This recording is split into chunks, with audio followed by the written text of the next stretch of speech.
Assalamualaikum warahmatullahi wabarakatuh. Ya, Alhamdulillah, amma ba'du. Saya Afnan Iksan selaku moderator dan teman kelompok saya Nana dan Niken akan mempresentasikan Kapita Selekta dengan judul Pendidikan Islam dalam Sistem Pendidikan Nasional. Jadi selanjutnya akan saya serahkan kepada Nana dan Niken. Kepada beliau kami silakan. Bismillahirrahmanirrahim. Saya Christine Anjani selaku pemateri pertama. Yang pertama itu adalah pendidikan Islam dan ciri khasnya.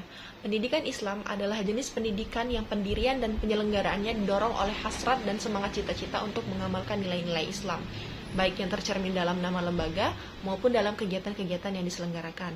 Ciri khas pendidikan Islam itu ada dua macam. Yang pertama itu dari tujuannya.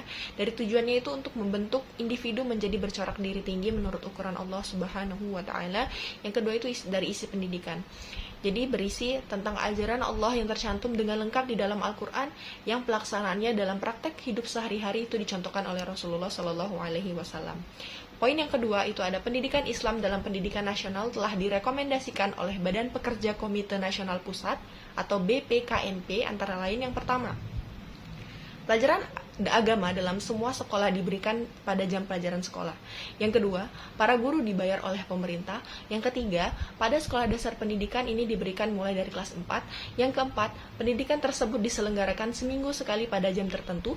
Yang kelima, para guru diangkat oleh Departemen Agama. Yang keenam, para guru agama diharuskan juga cakap dalam pendidikan umum. Yang ketujuh atau yang terakhir itu pemerintah menyediakan buku untuk pendidikan agama.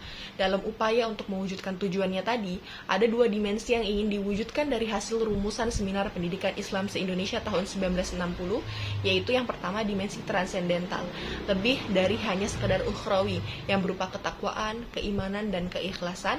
Yang kedua itu dimensi duniawi melalui nilai-nilai material sebagai sarananya, seperti pengetahuan, kecerdasan, keterampilan, keintelektualan, dan sebagainya. Jadi kalau misalkan dimensi transendental itu lebih kepada religi gitu ya. Kalau untuk yang duniawi itu lebih kepada pola pikir dan intelektual atau kecerdasan masing-masing dari manusia tersebut. Saya Niken Octavia Putri selaku pemateri kedua. Pada pasal 11 ayat 1 disebutkan bahwa jenis pendidikan yang termasuk jalur pendidikan sekolah terdiri atas pendidikan umum, pendidikan kejuruan, pendidikan luar biasa, pendidikan keagamaan, pendidikan kedinasan, pendidikan akademik, dan pendidikan profesional.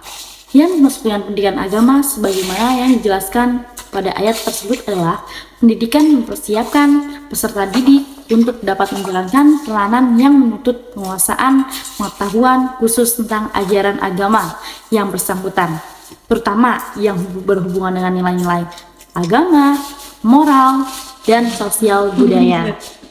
Oleh karenanya, pendidikan Islam dengan lembaga-lembaganya tidak bisa dipisahkan dari sistem pendidikan nasional. Nah, adapun madrasah umumnya didirikan atas inisiatif masyarakat Islam yang tujuan umumnya adalah untuk mendidik para peserta didik memahami dan mengamalkan ajaran-ajaran Islam dengan baik.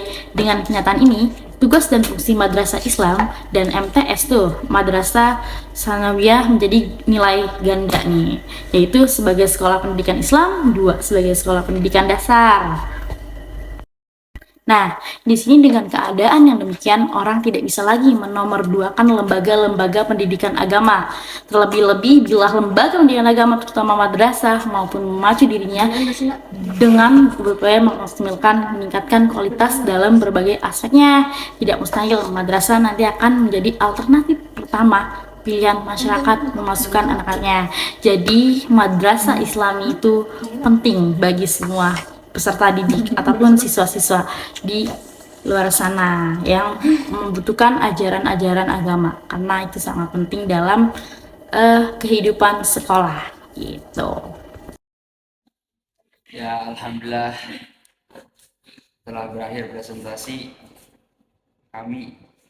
kita dapat mengambil kesimpulan bahwasannya pengembangan pendidikan Islam lebih menekankan kepada aspek keimanan dan keyakinan dalam beragama, dan selanjutnya mengembangkan orientasi pendidikan Islam yang menyangkut masalah-masalah sosial, politik, dan ekonomi, yang kemudian mendorong dilakukan penyesuaian pendidikan Islam, kurikulum, kelembagaan, dan sistem pengajarannya. Undang-Undang Nomor 2 Tahun 1989 tentang Sistem Pendidikan Nasional merupakan wadah formal terintegrasinya pendidikan Islam dalam sistem pendidikan nasional, dan dengan adanya wadah tersebut, pendidikan Islam mendapatkan peluang serta kesempatan untuk terus berkembang. Ya, mungkin itu dari kelompok kami. Assalamualaikum warahmatullahi wabarakatuh.